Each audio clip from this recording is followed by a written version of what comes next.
अस्सलाम वालेकुम। आज की इस वीडियो में हम बात करने वाले हैं क्योंकि 8th सेमेस्टर के पेपर स्टार्ट हैं तो स्टूडेंट्स का एक पेपर हो चुका है और वो कुछ स्टूडेंट्स ये कह रहे हैं कि भाई हमारा पेपर आउट ऑफ सिलेबस आया है। तो इसी टॉपिक पे आज हम डिटेल में बात करेंगे, क्या ये सच है या क्या मसला है। जो भी डिटेल में इंशाल्लाह आपके क्वेश्चंस हैं वो इस वीडियो में आपको कवर अप हो जाएंगे। तो हेलो दोस्तों, my name is Zeeshan Hussain और आप देख रहे हैं आपका प्यारा लवली और सुंदर सा चैनल केमिस्ट्री टाइगर्स। अगर आपने अभी तक हमारा चैनल सब्सक्राइब नहीं किया हुआ तो भाई नीचे सब्सक्राइब का बटन है, कर लें, ताकि जितनी भी जो लेटेस्ट न्यूज हैं, गेस्ट पेपर्स हैं, पास पेपर्स हैं, इंपॉर्टेंट सवालात हैं, अगर आपको चाहिए तो वो आपको बर वक्त मिल जाए। तो स्टार्ट करते हैं। सबसे पहले हम बात कर लेते हैं कि भाई पेपर आउट ऑफ सिलेबस होता है या फिर नहीं होता।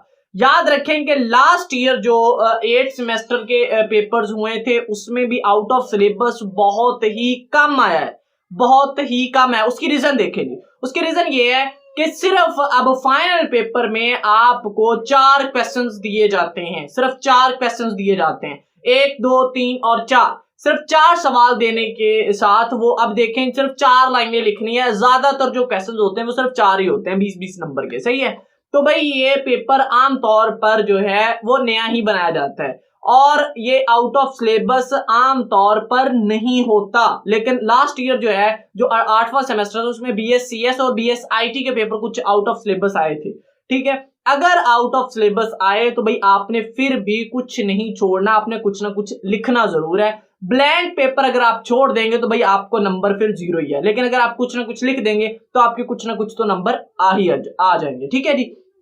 उसके बाद बात करते हैं क्या इस साल आपका आउट ऑफ सिलेबस आ रहा है। तो याद रखें जो पेपर है अभी तक मेरा ख्याल जो है वो आउट ऑफ सिलेबस नहीं आया, वो आउटलाइन से ही आ रहा है। लेकिन ऐसा होता है कि भाई स्टूडेंट से कुछ टॉपिक्स मिस कर देते हैं और वो पेपर में डाल दिए जाते हैं। ठीक है, या फिर सवाल वही होता है थोड़ा तरोड़ मरोड़ के, यानी थोड़ा सा आपको घुमाने के लिए क्वेश्चंस को जो है वो चेंज कर दिया जाता है। ठीक है, लेकिन सवाल बेसिकली वही होता है। तो स्टूडेंट समझ लेते हैं कि भाई हमारा जो क्वेश्चन है वो मतलब आउट ऑफ सिलेबस आया है, आउटलाइन से नहीं आया। लेकिन याद रखें भाई पेपर आउट ऑफ सिलेबस बहुत ही कम होता है, अगर आए भी तो सिर्फ एक आध सवाल होता है। ठीक है, लेकिन मेरा नहीं ख्याल कि अब आउट ऑफ सिलेबस आता है, वो पेपर आउटलाइन से ही आता है, लेकिन सवाल को थोड़ा जो है वो मॉडिफाई करके स्टूडेंट्स को घुमाने के लिए कुछ चेंज कर दिया जाता है, ताकि पता चले भाई कौन से स्टूडेंट्स जो है जिन्होंने अच्छे से पढ़ा है और कॉन्सेप्ट भी अच्छे से समझा है। सही है। तो अब जी अगर आउट ऑफ सिलेबस आए, मैं ये नहीं कह रहा कि भाई सारे ही, हाँ हो सकता है कि एक आध सवाल आउट ऑफ सिलेबस आ जाए, लेकिन आउट ऑफ सिलेबस समझकर आपने वो सवाल नहीं छोड़ना। ठीक है, अगर आप फर्ज करो जी आपको 4 सवाल है, मैं एक एग्जांपल से समझाता हूँ। 4 सवाल हैं आपके पास, इनमें से 3 आपको आते हैं, आपने लिख लिए, चौथा सवाल आपको नहीं आता और आपने पढ़ा ही नहीं है, आपको लग रहा है कि ये आउट ऑफ सिलेबस है। ठीक है, लग रहा है, लेकिन हालांकि ये पेपर मतलब आउट सिलेबस से ही है, लेकिन आपको लग रहा है आउट ऑफ सिलेबस है।